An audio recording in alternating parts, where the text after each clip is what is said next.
Hi. By now, Barbadians at home and abroad would have heard the news that we lost Richard Stoute, the father of entertainment, a cultural icon, a friend, a father, an uncle, a mentor to many. I first met Richard Stoute officially in 1995. When I first wanted to enter the Richard Stoute Teen Talent, my parents told me I could not enter. My mother had me in church Monday, Wednesday, Thursday, Friday, and Sunday. And I was in a group called the Canticles. This was a gospel group under the Church of God of Prophecy on Pilgrim Road. And the lead singers were always from a certain clan. They were all related to the pastor and his family at the time. So you were in a group, to make up a number. And I was never afforded the opportunity to sing lead. And 1 year after I entered, in 1986, I entered the Allen School pageant, my final year at school. And I sang for my talent. And my friends were like, Stephanie, enter Richard Stoute Teen Talent. I sang Emerton. And I said, enter Richard Stoute Teen Talent, girl. And he said, all right, I ain't going to enter, but I can't let my mother and my father know nothing.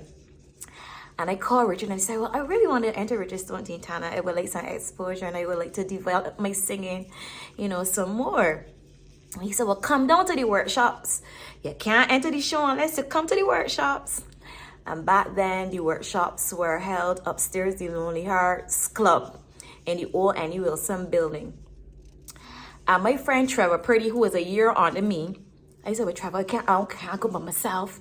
No, Trevor can't sing to save his life.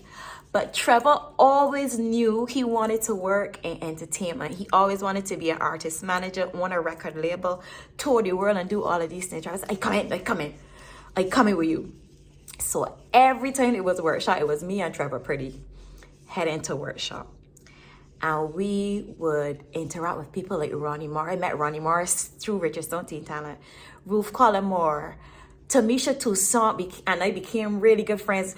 Ronnie and I, even Trevor and a whole set of us would be at her house in the Bayland almost every single weekend. We would spend time at Tamisha's house. We were close back then. Interacted with people like Felicia Hinkson, God rest her soul, she passed away. And Felicia's mom was like a mom to all of us, cook up a storm. We would go to her house, in Cave Hill, Lime, all these different things. My first time going into the Globe Cinema, right this on Weymouth, was with all of these. We used to get into good trouble, very good trouble, and have a lot of fun. And Richard mentored us. And I remember when we finished the workshops and you were narrowed down and selected, I said, Trevor, well, I can tell my mother and my father. He said, let Richard call them. Let Richard call. And Richard called my father and he said, well, she has a good voice. Give her the opportunity.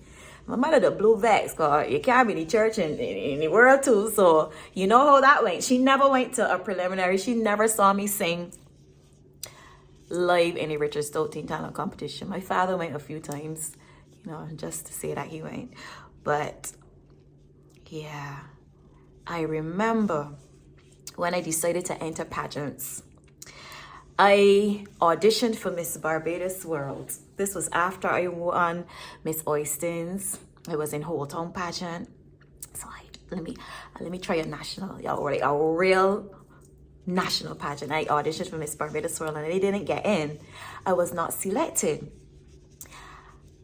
Ironically, one of the contestants dropped out. And Philippa Amy, who was the franchise holder at the time, contacted me and said, well, we have a space for you if you're interested to be in the competition.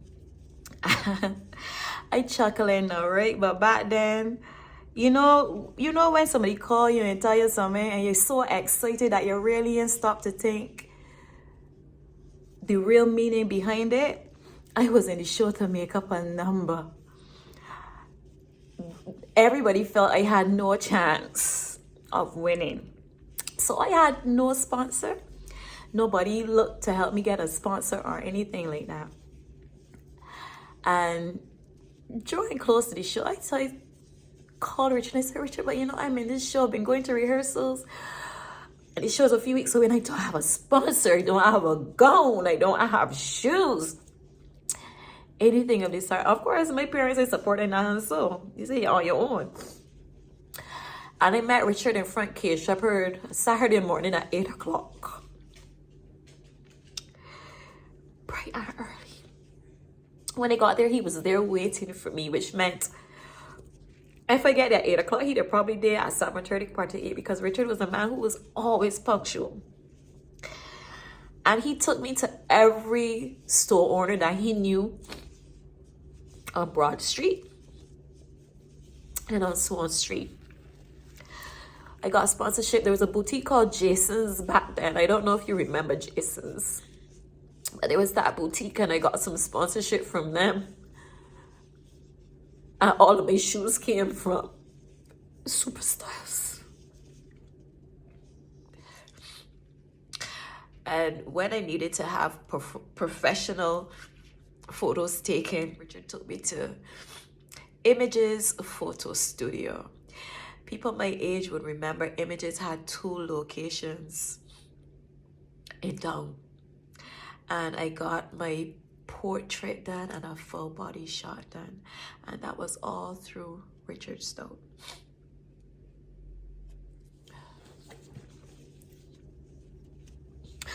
And I didn't have to pay a cent because they all knew Richard. And when it came to getting my hair done, he took me to a salon called Styles and Motion that was owned by Carolyn Giles.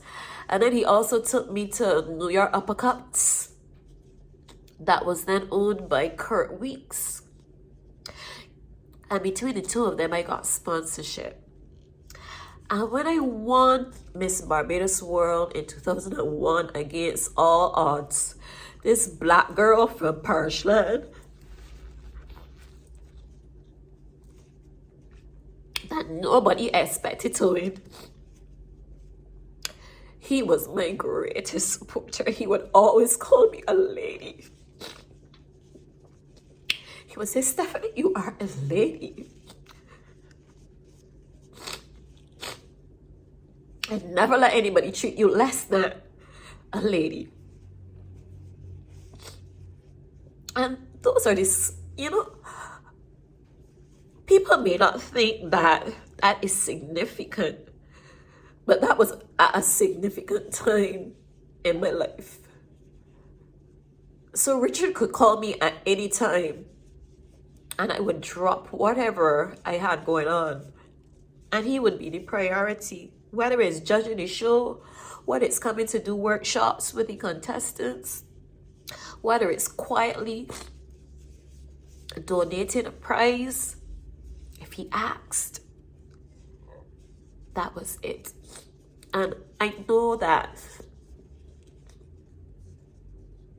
there are many people who would not understand what Richard Stoute Teen Talent meant for us in the 90s and the early 2000s. Like that was a time where a lot of us were trying to find our identities, trying to find ourselves. And we found it in that competition. That competition opened doors for so many of us. When I finished Richard Stoute Teen Talent, I went straight into Double Explosion with Russell, Rusty, and Ronnie. We were 2 of the lead vocalists with Donella. I was also in the band with Kathy Ann Payne. And being in those bands allowed me to pay for my college education. And one of the things that I regret not happening, I really would have loved for Richard to receive a knighthood while alive. And we have this thing in the Caribbean and in Barbados where we often honor people when they are dead or close at their death doors. But I hope that Richard would have known. Matter of fact, I know that he knew how much he meant to all of us. And his memory will always live on. Pray for his family, his son Kevin, his grandson, his son Ricky. Pray for all of them, keep them in prayer. And let the legacy of Richard Stoute live on. God bless. This is my favorite song from Richard Stoute. Enjoy the photo montage that will show you some familiar faces that I would have interacted with during my Richard Stoute Teen Talent days. This is the best part of my day. Sing along and enjoy. I'm sitting here with my eyes on the clock, watching the minutes so slowly tick by. I've been on the job for 7 hours now, and things are never easy around here. Now every second tells me the end of a day's work is near, and every second brings me closer to the best part of my day. When I get home with you and the children, that will be the best part of my day. When I get home with you and the children, that will be the best part of my day.